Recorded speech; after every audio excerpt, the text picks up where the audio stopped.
বাইরে ভাই এটা কোন ধরনের ইতর কি বাবা যায়? एम्बुलेंस को कॉल करना था। আর এর কাণ্ড তো আপনারা দেখলেন, অ্যাম্বুলেন্স বুলাতে গিয়ে রিলস দেখতে লেগে গেল। प्यार हुआ हमें भी प्यार हुआ मुलाकात किए घड़ी अब আর এই প্রেমিক ভাইটাকে দেখেন, পিছন থেকে দেখে ক্রাশ খেয়ে গেল, সামনে দিয়ে দেখে তার রিয়াকশনটা আপনারা তো দেখেছেন। আর এবার পৃথিবীর বুদ্ধিজীবীটিকে দেখেন, তার বুদ্ধি দেখে তাকে নোবেল দেওয়ার দরকার।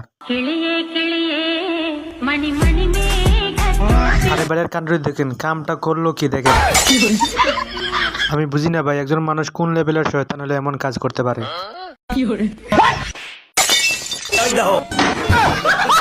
তো গাইজ, একটা ভিডিও বানাতে অনেক পরিশ্রম করতে হয় শুধু আপনাদেরকে বিনোদন দেওয়ার জন্য। আপনাদের লাইক দিতে কোনো তো কষ্ট হয় না, তাই একটা লাইক দিয়ে চ্যানেলটাকে সাবস্ক্রাইব করে দিবেন।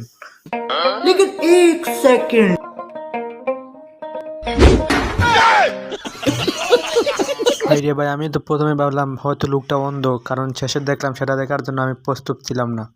একেটা লাইনটা দে তো। উস্তাদ লাইন টাইন পরে আগে পানুটুকা খায়ালেন। আমি সময় সময় বুঝতে পারি না, তুই আমার সেবক, তুই আমার সঙ্গী নাকি লিভার। আরে এসব কিছুই লয়, যেদিন আমার কাম শিখা হয়ে যাবি সেদিন আপনার পাশার পর লাথি দিয়ে আমি চলে যাবো। অস্থির বাঙালি কি জিনিস সেটা আপনি হয়তো এই ভিডিও দেখেই বুঝে গেছেন। बाबू तुम खाना नहीं खाओगे तो मैं भी नहीं खाऊंगा। বন্ধুরা, এমন কাহিনী দেখলে কি মাথা ঠিক থাকে? আপনারা এখন এই ইতরটার কাহিনীটা দেখেন, কিভাবে ওদেরকে বোকা বানালো। আপনি এই ভিডিও দেখলে আস্তে আস্তে মাটিতে গড়াগড়ি খাবেন।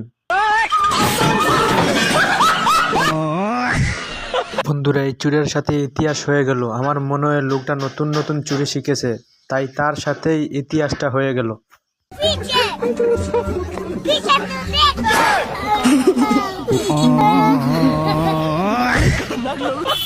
এখন এই ভিডিওটা দেখেন, বেচারিকে কি না বইটা দেখালো। তোমার নাম কি? কাটাপ্পা সিং। আর ইনস্টাগ্রামের নাম? কিউট বয়। আর এই কাকু কথাটা কি বললো, এই কাকুর কথা শুনে আমি হাসতে হাসতে আমার সামনের দাঁত দুইটা পড়ে গেল। আর আপনারা কি জানাবেন?